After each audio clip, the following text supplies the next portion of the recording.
Bom dia! Nessa aula de análise linguística, nós estudaremos os pronomes relativos. Vamos iniciar relendo um trecho do 5º parágrafo do texto de abertura deste capítulo, O Verão Mais Quente em 130 anos, para respondermos às questões dessa seção. Para os cientistas, isso quer dizer que daqui a menos de 100 anos, muitas cidades costeiras poderão sofrer alagamentos severos, que causariam enormes danos materiais e financeiros, ou mesmo impossibilitariam a presença humana nesses locais. Primeira questão. Podemos dizer que as orações que causariam enormes danos materiais e financeiros, ou mesmo impossibilitariam a presença humana nesses locais, acrescentam informações sobre o termo alagamentos severos? Explique. Então, a resposta esperada é que sim, essas orações funcionam como um adjetivo. Segunda questão. Qual é o sujeito da forma verbal causariam? A resposta é até um pouco óbvia, né? Então, alagamentos severos funciona como o sujeito da forma verbal causariam. Bom, então nessa situação a gente percebe que o pronome que, ele desempenha duas funções. A primeira é que ele está relacionando duas orações e a segunda é que ele está funcionando como sujeito. Ele está retomando aí a expressão alagamentos severos que já foi dita anteriormente. Essa palavra funciona como um pronome relativo. Assim, o pronome relativo são as palavras que substituem um termo da oração anterior e estabelece relação entre duas orações. Trago aqui um exemplo bem simples, vejam só. Não conheço o aluno. O aluno saiu. Não conheço o aluno que saiu. Aqui a gente consegue perceber que o que está substituindo a palavra aluno e relacionando a segunda oração com a primeira. Por isso que é muito importante ter um pouco de domínio sobre os pronomes relativos, porque eles são fundamentais para que a gente evite repetições desnecessárias de alguns termos e deixe o nosso texto bem mais organizados e menos cansativos. Vejam mais dois exemplos. Eu vi um homem. O homem era jovem.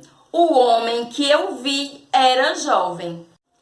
Eu estou vendo um filme. O filme é muito interessante. Eu estou vendo um filme que é muito interessante. Conheçam os pronomes relativos na página 107 no livro de língua portuguesa de vocês.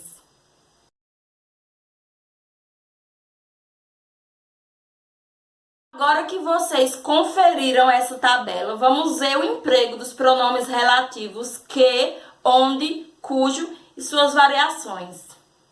O pronome relativo que é o que nós mais utilizamos e é usado para representar coisa, pessoa e lugar já mencionados. Como exemplos, nós temos fique com o computador que comprei, representando coisa. Foi ele que me convidou, representando pessoa. E a cidade em que cresci mudou muito, representando lugar. Uma observação muito importante é que a gente não pode confundir a função do que. Por quê? Porque ele também pode funcionar como uma conjunção integrante e iniciar uma oração subordinada substantiva, que a gente viu lá no 2º capítulo. Existe uma forma bem simples para evitar essa confusão, que é lembrar que se o que puder ser trocado por o qual, ele vai ser pronome relativo.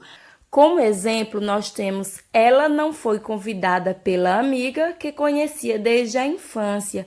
Nós temos aí neste exemplo um pronome relativo, porque pode ser substituído por a qual.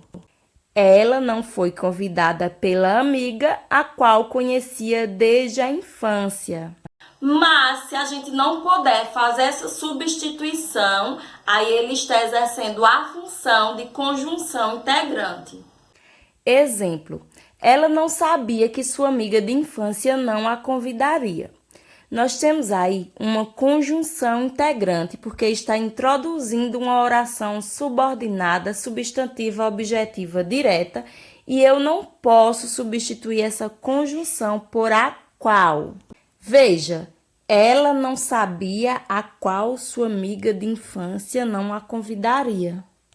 Onde é um pronome relativo utilizado para substituir termos que indicam lugar.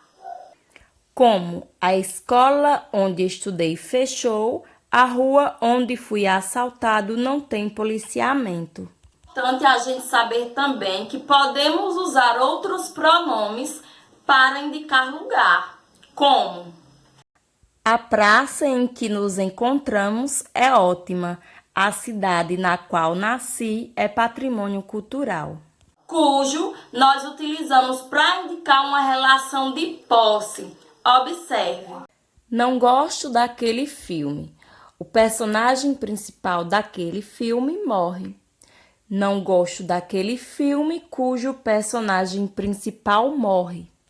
Em outros exemplos, nós temos: adoro lugares cujo clima é frio. Adoro lugares cujos moradores são simpáticos.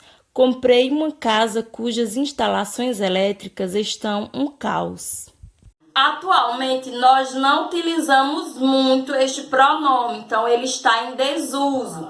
O que nós fazemos é substituí-lo pelo que, como por exemplo, prefiro comidas que o tempero é mais leve, no lugar de prefiro comidas cujo tempero é mais leve. Porém, a gramática normativa, ela explica que o pronome relativo que não exerce a função de posse. E por último, vamos ver o pronome relativo precedido por preposição. O livro traz este exemplo parecido com o que a gente já tinha visto antes. Este é o livro, eu emprestei este livro. Este é o livro que eu emprestei. No caso, o pronome relativo que substitui o termo livro da primeira oração e relaciona a segunda a essa primeira. Agora observe este outro exemplo. Este é o livro. Eu gostei desse livro. Nós temos aqui o verbo gostar, que é transitivo indireto, ou seja, ele pede a preposição, que no caso é a preposição de. Logo, nós temos aí, este é o livro de que gostei. O pronome relativo que continua substituindo o termo livro, porém precedido da preposição de, que é exigida pelo verbo gostar. Então, a gramática normativa, ela exige que a gente utilize as preposições nesses casos. Porém, a gente sabe que quando nós falamos, quando nós escrevemos, desobedecemos essa regrinha e preferimos utilizar apenas o que como pronome relativo, mas isso é errado. Nós usamos, por exemplo, este é o livro que você acredita, quando deveríamos usar este é o livro em que ou no qual você acredita, para se referir a acreditar em algo.